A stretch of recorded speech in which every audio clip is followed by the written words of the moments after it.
I want to set this off by saying rest in peace to Prodigy of Mobb Deep, who represented one half of one of the most legendary rap duos of all time. Prodigy had one of the most recognizable and most sampled voices in hip hop, and in the mid to late 90s, it wasn't too uncommon for people to have them in their top 5 list. So I got inspired to revisit this Prodigy H.N.I.C album, mainly because it finally became available on streaming services. Now, I had obviously owned this album since it came out, but I hadn't heard it in years since it wasn't available on streaming services. Because to keep it real, how many of us are listening to CDs in our cars still?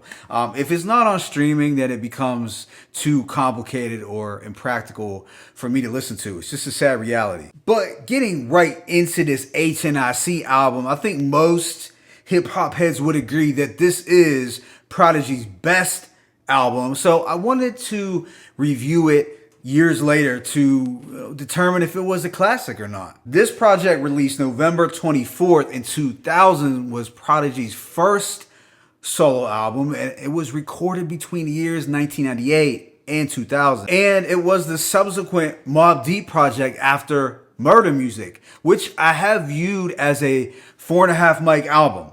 It is an incredible project, but I don't view Murder Music on the same level of the infamous or Hell on Earth. However, Mobb Deep did have a strong 3-album run from 1995 to 1999. There's no denying that. But H.N.I.C contained 22 tracks and lasted approximately an hour and 6 minutes. Now, for this solo endeavor, Prodigy worked with producers other than Havoc for the first time, who only contributed 2 songs. The rest will consist of beats from The Alchemist, Easy LP, Rockwilder, Bink, Just Blaze, and Prodigy himself. But with that being said, let me go ahead and hit y'all with this track by track breakdown. This thing opens with the bars and hooks intro, which, as far as talking intros over an instrumental goes, it's one of the better ones out there. This had Prodigy's artists bars and hooks from infamous records talking gutter shit, hyping up the album over a menacing piano loop that was really addicting. It's the kind of intro that'll really get you pumped for the album. It had that intense Queensbridge flavor, nothing for the faint of heart. So then we get a transition from this grimy and in-your-face intro to the first song, Genesis, which had a moodier, contemplative feel. It's Prodigy giving us some of his best socially conscious bars over this mystical and psychedelic sample. And Prodigy was known for dropping this esoteric meets streetwise knowledge in his raps, but I feel he went a little deeper on this one.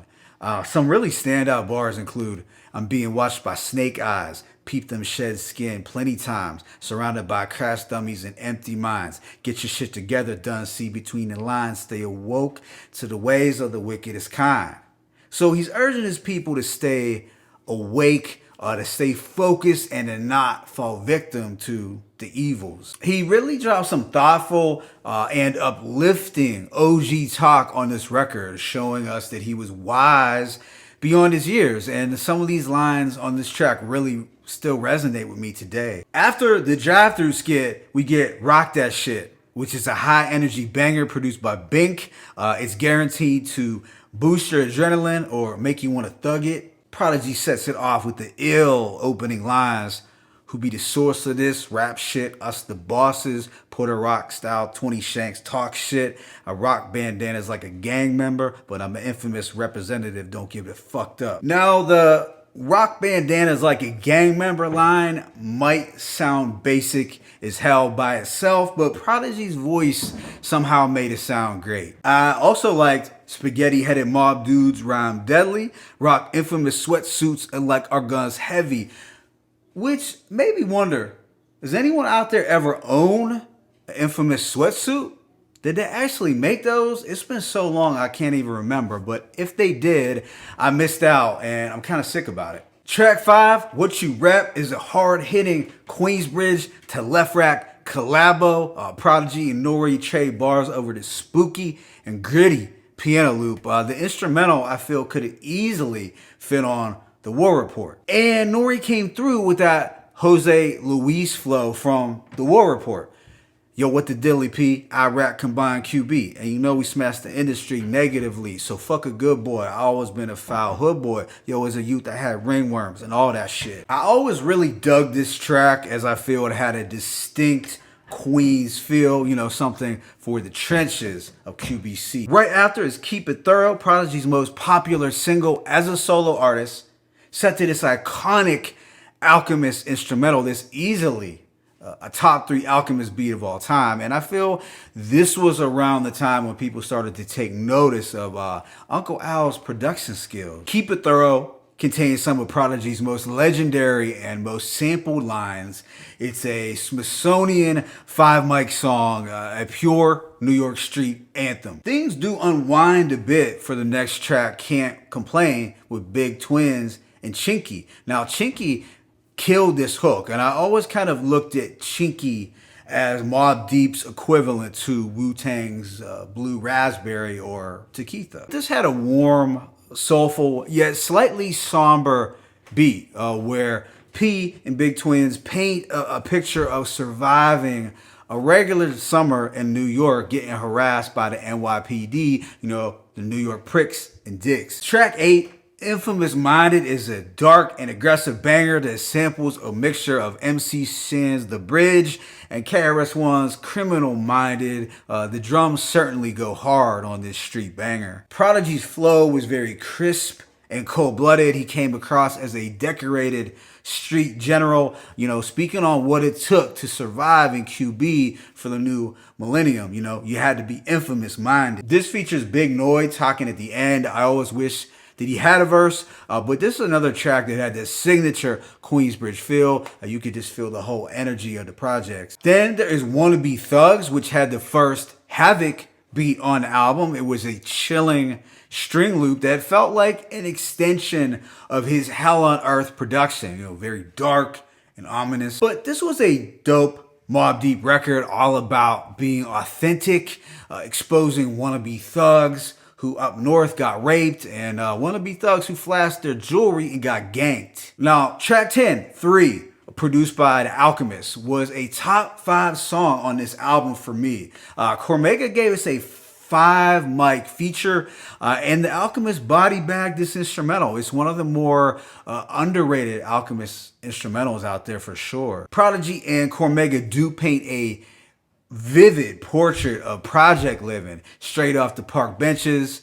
It's motion picture shit. Prodigy sets it off with, yo, dumb, we got guns in the grass. It's 3 at night. I'm about to take the last swallow of the Eases Jesus. Who got 50 on the next tree? We got to stop at the store. We need D batteries for the theme music. So as ill as Prodigy's verse was, I always thought that Cormega stole the show. And it has one of my favorite Cormega features probably of all time. I get chills hearing it to this day. I could repeat the whole verse, but I'm not. Although the following lines resonate with me so much. I got my Uptown Nikes thugged out and icy, mad deep, jumping out the cocaine white Jeep. So it was at this point in the year 2000 that, thanks to Cormega, I began to refer to all white things as cocaine white. The subsequent song dealt with the bullshit, was cool, but it always came across as a low-key intermission on the album. We got a hazy, wee hours of the morning type of instrumental from Havoc. It was still dark, but a little more atmospheric. A solid song nonetheless. Track 12, Trials of Love, had another fantastic Alchemist instrumental. The 70s soul backdrop sounded like it would have been ideal for Ghostface as a feature, but this had a dialogue between Prodigy and his girl talking about the ups and downs of their relationship. The following song, H.N.I.C, produced by Easy-LP, also gave off a strong 70s blaxploitation feel, but it was a little more triumphant than the moody Trials of Love. And I always thought this song was the precursor to the style of production that Alchemist would lace Prodigy with later on their Return of the Mac album. But it is on this song where Prodigy appears at his angriest and most ruthless. We pop bottles, celebrate your death, blow a kiss at your widow bitch, wish pain on your kids, piss on your casket, kick your tombstone and shit. Damn, P would really wild out sometimes. Track 14 is Be Cool Skit, which samples dialogue from the movie The Autobiography of Sonny Carson, and that's also the same movie that Ghostface sampled heavily on Iron Man. This bleeds right into Veterans Memorial, where we get a haunting and pensive beat from The Alchemist and some emotional and very poignant bars from P. It's a dedication record to all of the fallen soldiers of the streets and close homeboys and family of Prodigy. So if you lost a lot of people, you're likely going to feel this record as one of two tear jerkers on the project. The pace does pick up on the Rockwilder produced Do It, which had more of a modern sounding instrumental for the time. There was something about this Rockwilder beat that put me in the frame of mind of early Rough Riders production, and it is a track where P sent numerous threats and low-key bragged about the violence that could pop off at Mobb Deep shows. After the little skit is the highlight y.b.e, which stood for Young Black Entrepreneurs. This was a very dope Queens to New Orleans collaboration.